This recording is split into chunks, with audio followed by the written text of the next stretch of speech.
एक गांव के जंगल में टूनी और टुनटुनी नाम की दो बहनें रहा करती थीं। दोनों का स्वभाव एक दूसरे से बहुत अलग था। टूनी अक्सर शहर जाने के सपने देखा करती थी। एक दिन टूनी टुनटुनी से कहती है, टुनटुनी, इस गांव में मेरा दम घुट रहा है। काश हम लोग भी शहर में रहते तो अपने दिन भी मजे से कटते।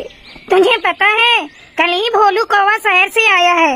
वो शहर की बहुत तारीफ कर रहा था। तब टुनटुनी अपनी बहन को समझाते हुए कहती है, लेकिन दीदी, तुम्हें पता भी है शहर में रहना कितना कठिन हो गया है।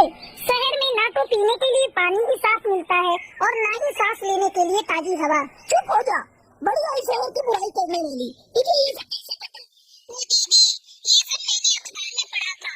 टुनटुनी, तुझसे कुछ भी कहना बेकार है, तू नहीं समझेगी। खैर टुनटुनी, मैं भोलू कौवा से मिलने जा रही हूँ। इतना कहकर टूनी चिड़िया वहाँ से चली जाती है। भोलू कौवा के पास पहुँचकर टूनी कहती है, भोलू, मुझे भी शहर जाने को बहुत मन करता है, लेकिन क्या करूं?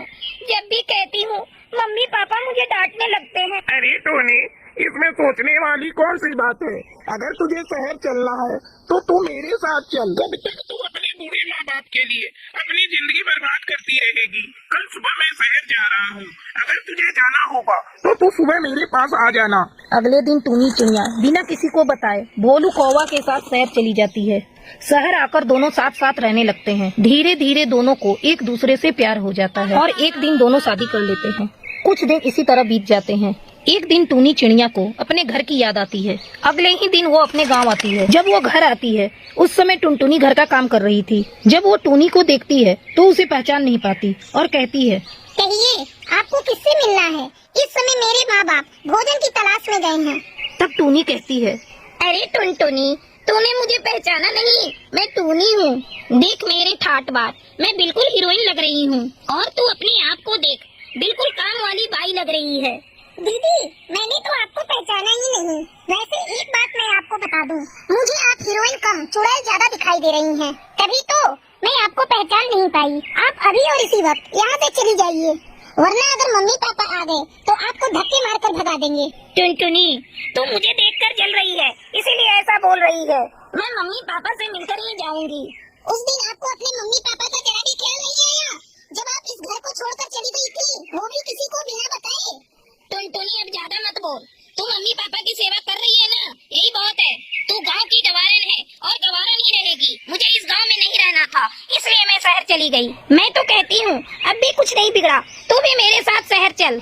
आने दे मम्मी पापा को, मैं उनसे कहूँगी कि वो इस घर को बेचकर शहर में एक नया घर खरीद लें। तुझे भी शहर में रहने में बहुत मजा आएगा। तभी उसके मम्मी पापा वहाँ आ जाते हैं। टुनटुनी की माँ उससे कहती है, टुनटुनी, तूने इसे घर में आने क्यों दिया? ये हम लोगों के लिए मर चुकी है। अब तो मेरी बस एक ही बेटी है और वो तू है। अब तो इसका मुंह भी मुझे नहीं देखना। ये जहाँ से आई है कह दे वहीं चली जाए।